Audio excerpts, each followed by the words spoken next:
Fiskúrgangur rotnaði í fjörunni og búpeningur rásað strætin líkt og reyndar var nokkuð fram eftir sögu borgarinnar.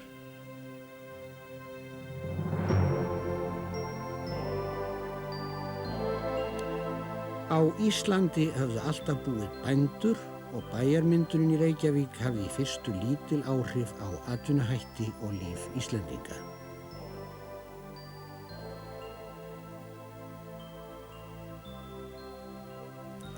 Það var ekki fyrr en bærinn hafði stækkað til muna og 20. öldin hafði innreið sína að eiginlegt borgarsamfélag tók að myndast.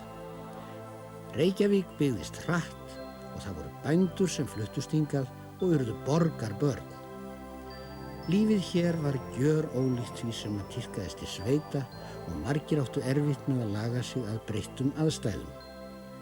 Í ljósi þessara öru umbreytinga er ekkert skrítið þó Íslendingar beri stundum blendnar tilfinningar til borgarinnar. Reykvíkingar eru borgarbörn en friðsæld sveitalífsins lifir enn í vitund þeirra.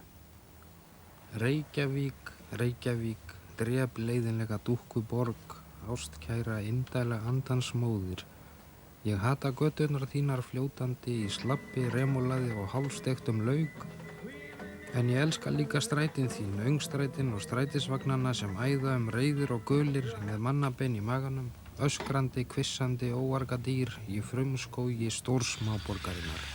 Þetta ljóð Styrmis Jóhannssonar lýsir vel tilfinningum borgarbarsins til borgarinnar.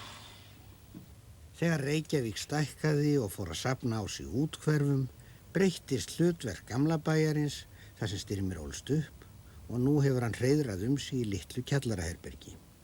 Fyrir honum er miðbærinn samt enn umgjörð lífsins og uppspretta að ljóðum. Fyrsti vísirinn að samfelldri byggð var þar sem nú er Aðalstræti og hér settist Jón langa við Styrmis að þegar hann fluttist til Reykjavíkur miðja síðustu öld. Fyrstu húsin hér voru byggð á 18. öld og voru hluti af innréttingunum sem Skúli Fógeti Magnússon átti frumkvæði að. Þessi hús voru flest rifin 1874 og nýmúðins tvílyft hús byggð í staðinn. Aðeins eitt þessara gömlu húsa stendur enn, Aðalstræti 10, sem var upphaflega klæðageymsla fyrir innréttingarnar. Flest húsin hér eru mikið breytt frá því sem upprunalega var og ef langa við Styrmis gengi hér nú, mundan tæpast þekkja þau. Fljótlega upp úr síðustu aldamótum voru þessi hús þó orðin svipuð því sem þau eru nú, en yfirbragð bæjarins var allt annað en við þekkjum það og það er aðeins fáar eftir af þeim byggingum sem settu svip á miðbæinn. Aðalstræti var enn hinn eiginlegi miðpunktur bæjarlífsins þó byggðin hefði vaxið. Þar, í Austurstræti og Hafnarstræti, stóðu flestar verslanir og hótelin. Hér gerðust allir helstu viðburðir í lífi Reykvíkinga og þegar eitthvað var að vera hópuðust menn að til að fylgjast með eins og þessar myndir af brunaliðsæfingu árið 1906 sína.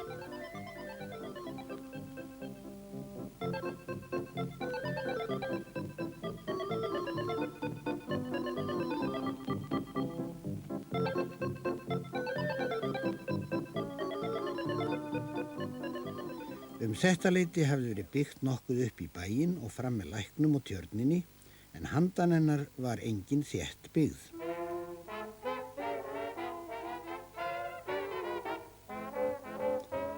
Á fyrstu áratugum aldarinnar þegar börn Jóns voru orðin uppkomin var mikið framkvæmdir í Reykjavík. Ný hús voru byggð og bærinn teygði sig sífellt lengra til austurs og vesturs. Eftir því sem byggðin óx varð höfnin æ mikilvægari og ráðist var í hafnargerð fyrir 1,5 milljón króna. Menn voru stórhuga á þessum árum og þróttmikið verslunarlíf skilaði sér líka til varðveislu menningararfsins. Á aðeins 3 árum var byggt glæsilegt safnahús og vígt árið 1908. Á þessum árum fengu Íslendingar líka fyrst fullkominn spítala, Landakotsspítala, og þeir komust í beint samband við útlönd gegnum loftskeytastöð. Árið 1907 tók svo fyrsti borgarstjórinn Páll Einarsson til starfa.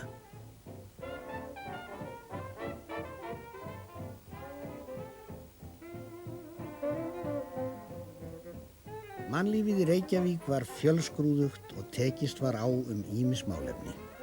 Templarar gengu öttulega fram í baráttunum við áfengisbölið og fengu því framgengt að árið 1915 voru áfengir drykkir bannaðir. Uppgangur var í atvinnulífi og heldri menn bárust margir mikið á.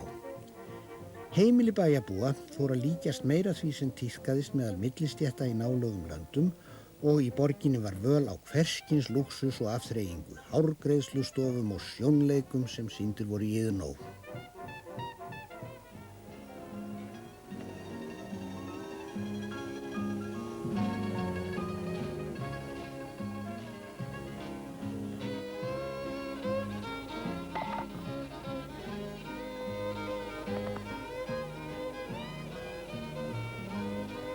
Ein forvitnilegasta nýbreytni í skemmtanlífi bæjarbúa var þegar farið var að sýna hér lifandi myndir eða bíómyndir á fyrsta áratug aldarinnar.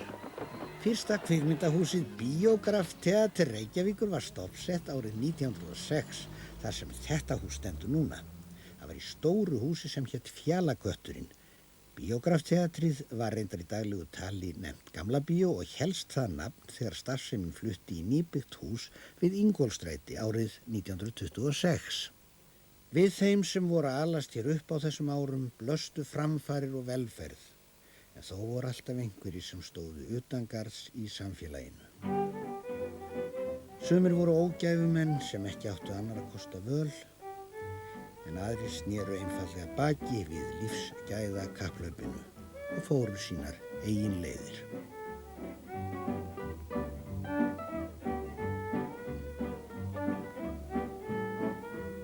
Þannig var það með Gunnar, yngsta son Jóns, sem flestir þekktu sem sérviturt skáld. Óttar Proppe man eftir honum. Já, Gunnar var einn af þessum karakterum svona kannski af eldri kynslóðinu myndi ég segja sem að voru settu svona svips inn á bæinn. Þetta voru sérvitringar kannski frekar. Í dag eru svona þetta kannski frekar einhverjir fyrrum dópistar og svona sem eru undarlegir í bænum og kannski lítið prýði að. En ég held að það sé allt of mikið gert að því að taka menn eins og Gunnar og skella menn á stofnun í dag. Allt of mikið á volvum í bænum.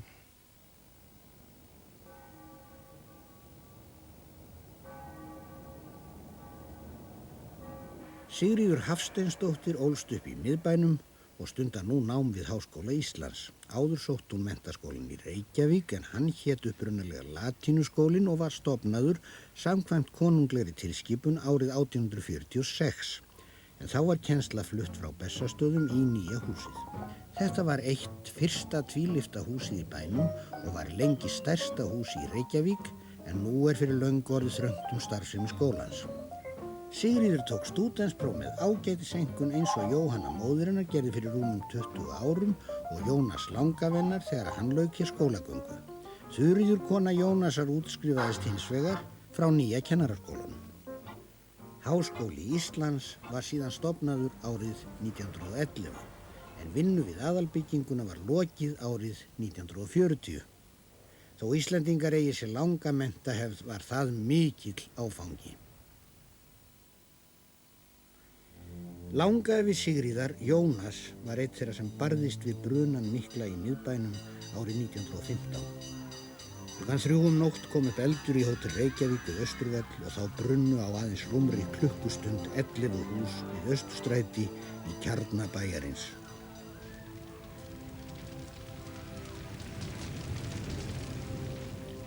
Tveir menn brunnu inni í þessum mikla eldsvoða aðeins 2 árum eftir að lokið hafði verið við slökkvistöðina við Tjarnargötu, þar sem þessi myndarlegi turn stendur enn. Landsbankahúsið brann en steinveggirnir stóðu eftir. Timburhúsin brunnu hins vegar til grunna. Nathan og Olsen hófu endurbygginguna og létu reisa þetta stórhýsi sem ásamt öðrum nýbyggingum ber vitni stórhug borgarbúa á þessum árum.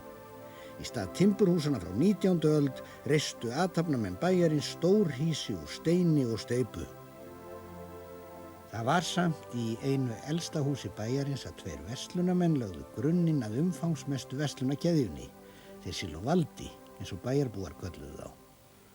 Þetta var mjög klári menn og stóðu sér vel í sínu fæi og langt á undan sinni samtíð. Hefur marga vörur sem engir aðri hafði, sem seldist svona frekar lítið, sem var kallað lúxusvörur á þeim tímum á mælikvarða.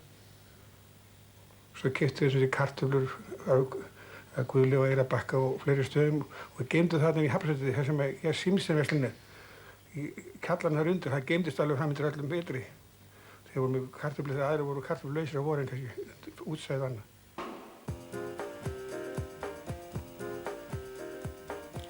Einn samstarfsmanna Ragnars fyrstu árin hjá Silóvalda var Jón, afabróðir Sigríðar, sem seinna keypti fataverslun ekki langt þar frá sem Sigríður vinnur núna með skólanum.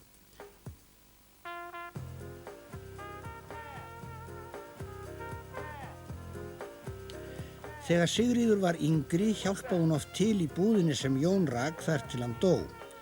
En þá var henni breytt í veitingastað.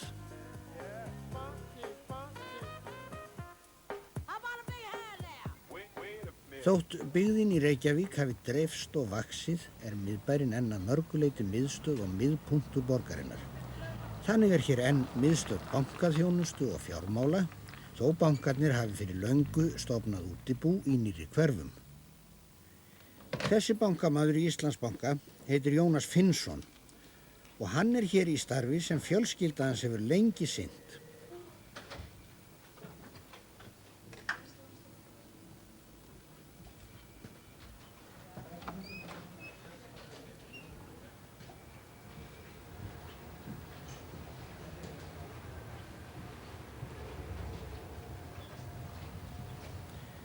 Afi Jónasar, Jónas, var einn af fyrstu starfsmönnum hins nýja Landsbanka á fyrsta áratugnum og móðir hans flutti möppurnar sínar úr Landsbankahúsinu í nýja húsið við Ingólfsstræti þegar Seðlabankinn hafði byggt yfir starfsemi sína árið 1986. Miðbærinn er líka enn miðstöð stjórnsýslu bæði fyrir borgina og landið allt. Smíði Alþingishússins lauk árið 1881 en áður hafði Alþingi fundað í Menntaskólanum. Eftir því sem stjórnsýsla varð umfangsmeiri og Íslendingar tóku í sínar hendur stjórnunarverkefni sem áður hafði verið sinnt í Danmörku, voru fleiri hús tekin undir stjórnsýslu, fyrst fyrir dómsmál og hæstarétt eins og þetta hús við Skólavörðustíginn, en síðar líka fyrir ráðuneytin.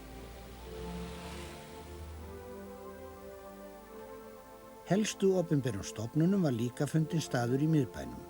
Nýja pósthúsi var byggt árið 1914. Þar vann Þórður afi Styrmis að símamálum og var orðinn fulltrúi þegar Landssíminn fluttist í nýtt stórhýsi við Austurvöll tæpum 20 árum síðar. Í því húsi var útvarpið líka starfrækt lengi og veðurstofan. Þegar lokið var við nýju slökkvistöðina árið 1913 voru skrifstofur borgarstjóra og aðrar skrifstofur yfirvalda fluttar þangað.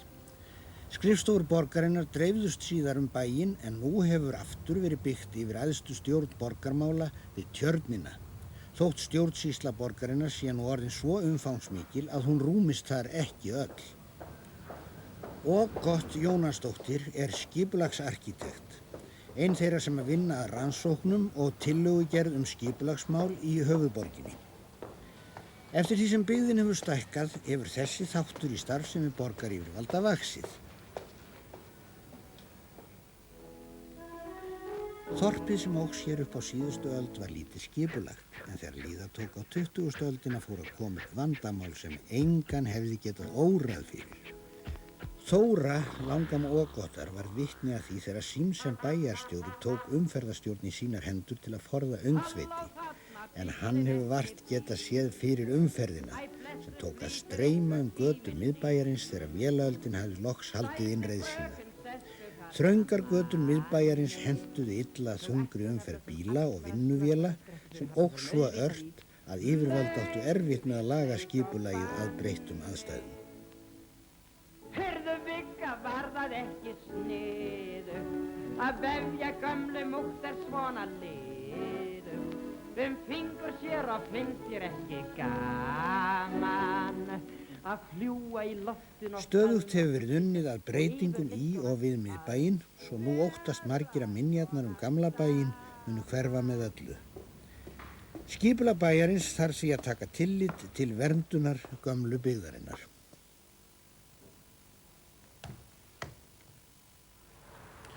Í miðbænum má víða greina hvernig gamlir og nýjir tímar stangast á. Allstaðar standa gömul hús innan nýjar stórbyggingar og bak við blikkandi auglýsingaskiltin leynast oft hús sem hafa staðið hér frá því borgin var vart nema á við meðalþorp að stærð. Jónas býr hér í miðbænum og eftir vinnu fer hann að versla í matinn áður en hann fer heim að hitta konu sína og barn. Miðbærinn fullur af búðum en verslunin hefur þó tekið stakkaskiptum síðustu áratugina. Gamlar búðir fá ný hlutverk og nýjar búðir taka við hlutverki þeirra eldri.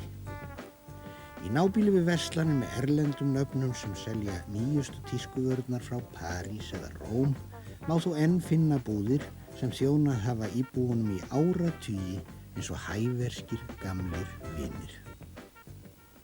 Gamli bærinn ekki bara safn sögulegra minja sem ber að varðveita á einhvern hátt, jafnvel með því að flytja húsin á frátekisvæði í úthverfi. Samfelld byggð hér og atvinnustarfsemi veitir borginni festu í sinni eigin sögu og tryggir þá fjölbreytni sem nauðsynleg er til að íbúinu getur öllum liðið vel. Samþjöppuð byggðin í miðbænum í nánu sambýli við alla helstu atvinnuvegi sem hér hafa verið stundaðir og við helstu stofnanir sýnir okkur í hnotskurn hvernig samfélag okkar hefur þróast og hvernig það er uppbyggt. Það væri hörmulegt slys ef þetta glataðist fyrir gáleysi okkar borgarbúa.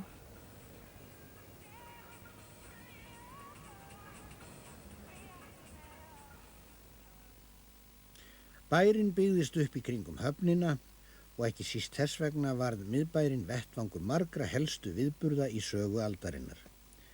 Uppbyggingin í bænum hélst í hendur við framfarir í atvinnumálum. Bæjarbúar tóku stoltir þátt í framfaraverkefnum og mikill mannfjöldi tók á móti Gullfossi þegar hann sigldi hér inn í fyrsta sinn til heimahafnar eftir að Íslendingar höfðu stofnað sitt eigið skipafélag og þurftu ekki lengur að vera háðir erlendum aðilum aðflutning til landsins.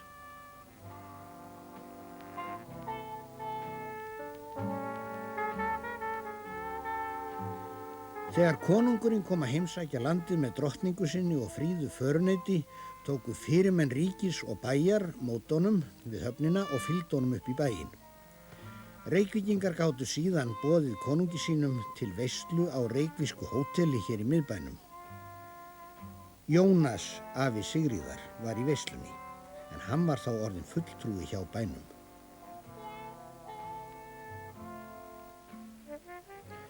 Unga ljóðskáldið Styrmir vinnur við afgreiðslustörf á Hressingaskálanum, en þar hefur verið veitingarekstur frá árinu 1931 og diggir fastagestirnir hittast þar daglega til að ræða málefnin. Mér finnst ég finna andan í miðbænum á þessum stöðum. Ég hef gaman að því að tala við þessa menn og hlusta á þá segja sögur. Þeir eru margir ótrúlega mannglöggir og minnugir og virðast þekkja til flest sem gerist í bænum.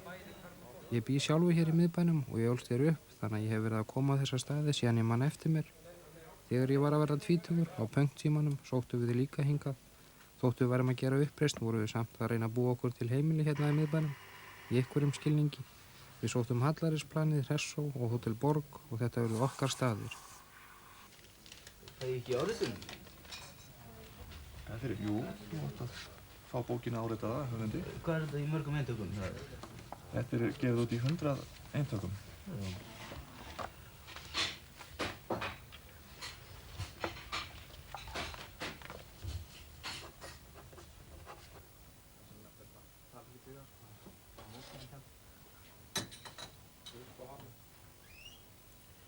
Einar Örn Benediktsson man vel eftir Styrmi.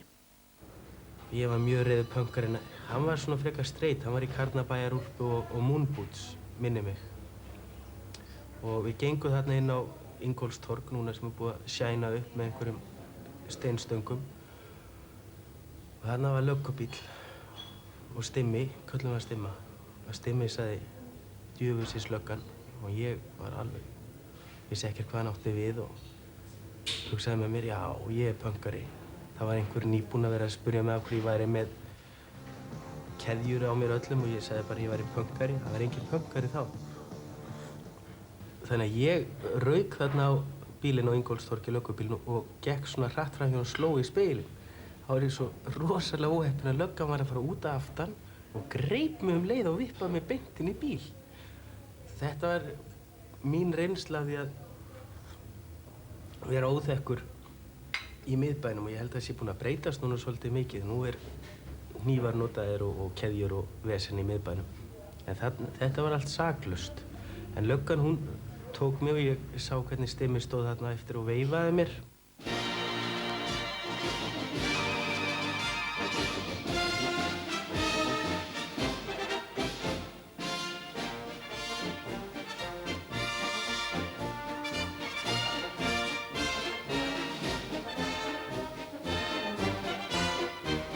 Miðbærinn hefur alltaf verið í einhverjum skilningi miðpunktur í borgarlífinu, þó ekki væri til annars en að fólk komi þar saman til að fagna á tyllidögum.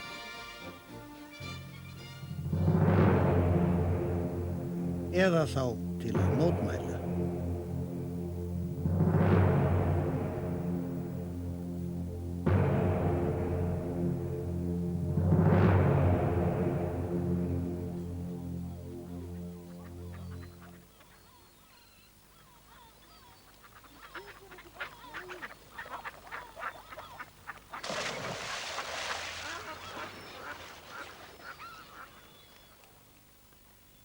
Bækur ljóðskáldanna bera vitni andan í bænum á hverjum tíma og hvert skeið á sitt borgarskáld.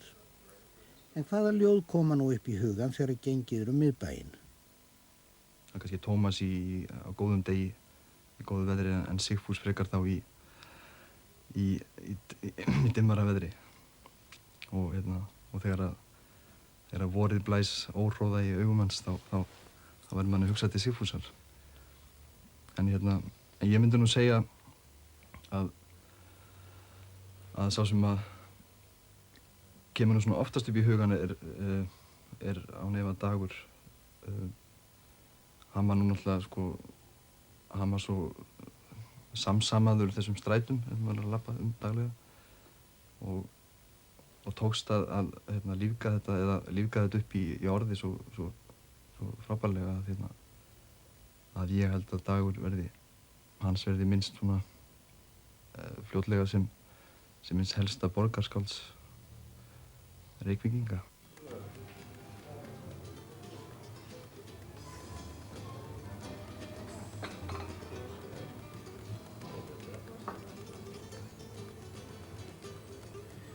Skemmtanahald og veitingarekstur eiga sér langa sögu í miðbænum og þegar sú saga verður einhvern tímann skrifuð mun hún endurspegla alla sögur Reykjavíkur. Nýjar kynslóðir hópast niður í bæ í leit að félagsskap og afþreyingu, oft á sömu staðina þar sem afar þeirra og ömmur komu áður. Þannig má segja að ég hef verið farið með unglingana á Hallærisplaninu, því hér stóð áður Hótel Ísland, sem lengi var helsti skemmtistaður í bænum. Hótelin settu fínan tón í skemmtanalífið og þar voru salir sem betra fólk gat skemmt sér í meðan pöpullin lafti brennivín og slóst í forinni út á götu. Við Austurvöll rétt hjá Dómkirkjunni átti eftir að rísa nýtt glæsihótel. Í ársbyrjun 1930 opnaði Jóhannes Jósefsson glímukappi Hótel Borg sem þótti þá með fínni hótelum á öllum Norðurlöndum, enda kostaði það 3 sinnum meira en skrifstofubygging ríkisins, Arnarhvoll, sem reist var á sama tíma. Allt frá því það var opnað hefur Hótel Borg gegnt lykilhlutverki í miðbæjarlífinu sem dansstaður, veitingahús, fundarsalur og sem kaffihús fyrir fastagestina sem enn sækja þangað. Á árum síðari heimsstyrjaldarinnar var mikið dansað á Hótel Borg. Það voru ekki síst breskir og bandarískir hermenn úr hernámsliðinu sem að hleyptu fjöri í miðbæinn á þessum tíma og Þórhildur amma Ógotar var ein af þeim sem dönsuðu kátar við dáta á borginni árið 1941. Mörgum þótti mikið til hermannanna koma og vissulega voru þau stundum glæsilegir þar sem þeir marsiruðu bæinn með úniform og byssur. Yfirvöld höfðu svo miklar áhyggjur af því að kvenfólk laðaðist of að dátunum að dómsmálaráðuneyti skipaði sérstakan nefnd, ástandsnefndina, til að rannsaka málið og lögreglan hélt lista yfir 500 konur sem hún taldi að væri í ástandinu. Víst að hermennirnir heilluðust mjög af íslenskum konum og á stríðsárunum mátti oft sjá auglýsingar dansleiki á vegum setulismanna þar sem stúlkum eða dömum var boðinn ókeypis aðgangur á skemmtanir og jafnvel ókeypis sætaferðir á staðinn. En það var ekki aðeins á sviði ástarmála að herinn setti svip á bæinn. Margir fengu atvinnu hjá hernum við ýmis störf. Útlendingarnir borguðu vel og fjöldi manns flutti til höfuðborgarinnar til að tryggja sér hlut í auðnum. Það var góður bísnis að skipta við herinn og margir urðu ríkir á því að veita hernámsliðinu þjónustu.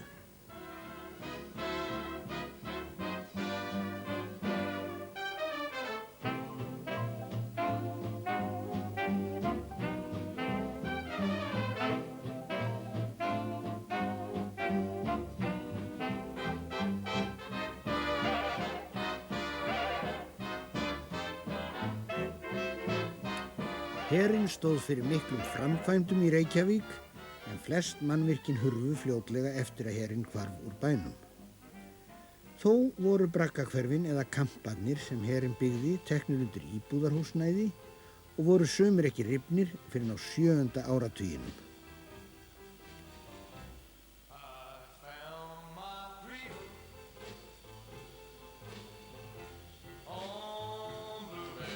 Eftir stríðsárin voru tími uppbyggingar í Reykjavík og nú leit loksins út fyrir að draumurinn velferð ætlaði að rætast. Fjölskyldurnar höfðu meiri fjárráð og neysla heimilanna jókst. Börn og unglingar höfðu meira frjálsræði og fólk fylgdist með nýjustu tískustraumum utan á heimi. Framtíðar áformin miðuðust við vöxt og framfarir á öllum sviðum og æ fleiri gengu menntaveginn.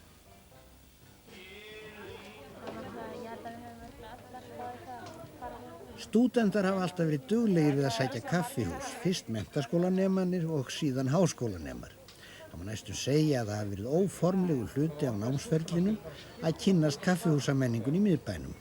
Á kaffihúsum hefur hver kynslóð mótað stíl sín og skoðanir. Sigríður hittir kunningja sína á kaffihúsum og þegar Jóhanna mamma hennar var ung, þá satt hún líka á kaffihúsum, mest á kaffitröð.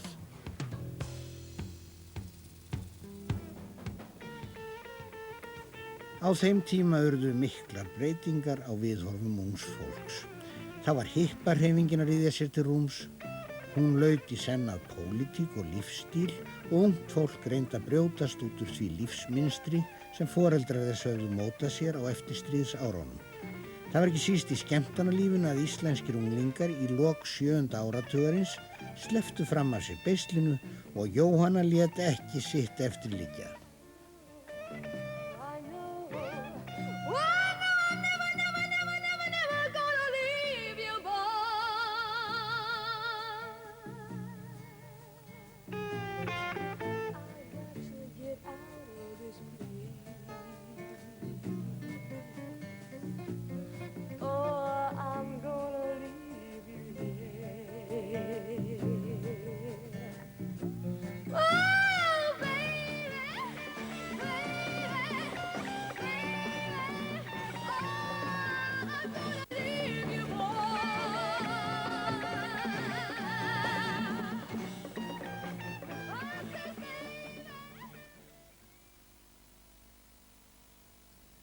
Já, þegar ég þekkti Jóhannu hvað best á árunum 69 til 70 þá var líf unga fólksins í miðbæ Reykjavíkur frekar í föstum skorðum að menn sátu á hressó eða tröð eftir því hvort þeir voru gaggónemar eða menntaskólanemar og þeir sem voru aðeins eldri fóru í Glaumbæ og menntaskólanemarnir fóru á Hótel Borg. Það oft talað Glaumbæ sem stað 68 kynslóðarinnar, þannig að vita hvað það hugtak þýðir, en Glaumbæ var þó allavega ekki svona einn hippastaður. Eini raunverulegi hippastaðurinn upp á 1970 í miðbæ Reykjavíkurborgar Tjarnarbúð, sem var lítill staður. Ég veit ekki hvað máttu vera margir inni, 200-300 mann, kannski voru það stundum fleiri.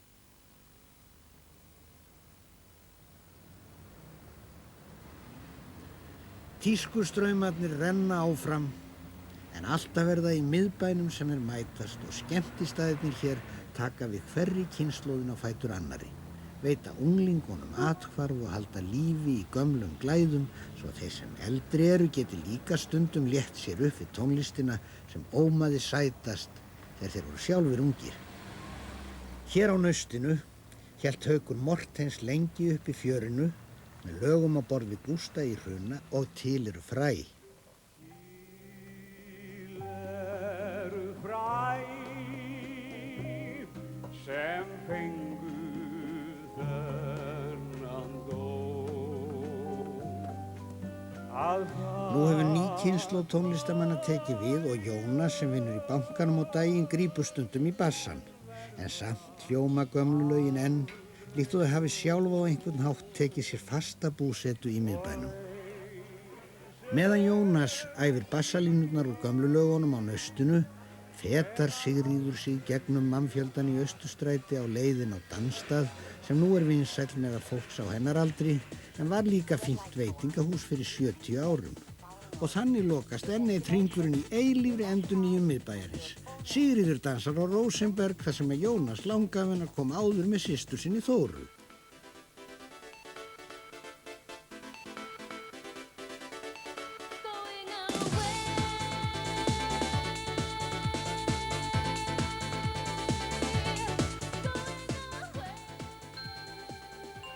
Þóra, systir Jónasar, vann í ráðuneytinu, en það var Þórhildur dóttir hennar sem steig dansinn á Hótel Borg á stríðsárunum. Þá var hún að byrja að vinna á símstöðinni undir stjórn Þórðar, móðurbróður síns.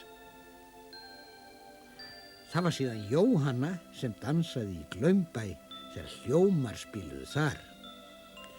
Jónas Jónsson fór menntaveginn og varð á endanum háttsettur embættismaður hjá borginni, en Jón yngri bróðir hans vann við ístöku en varð seinna verslunarmaður.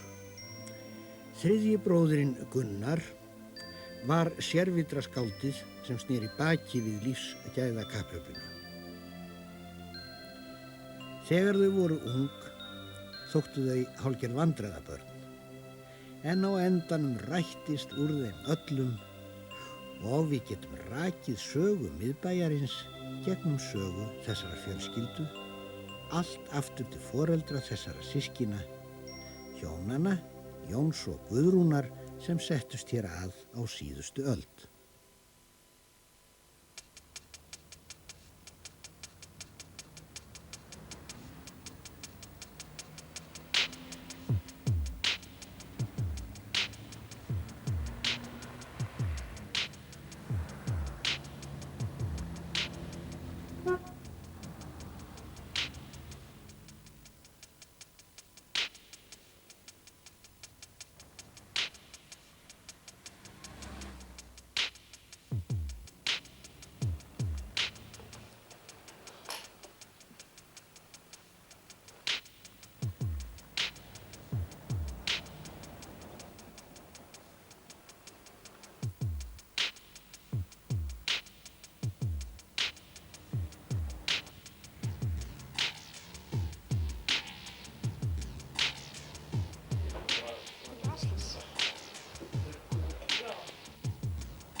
Kaffi og morgunblaði.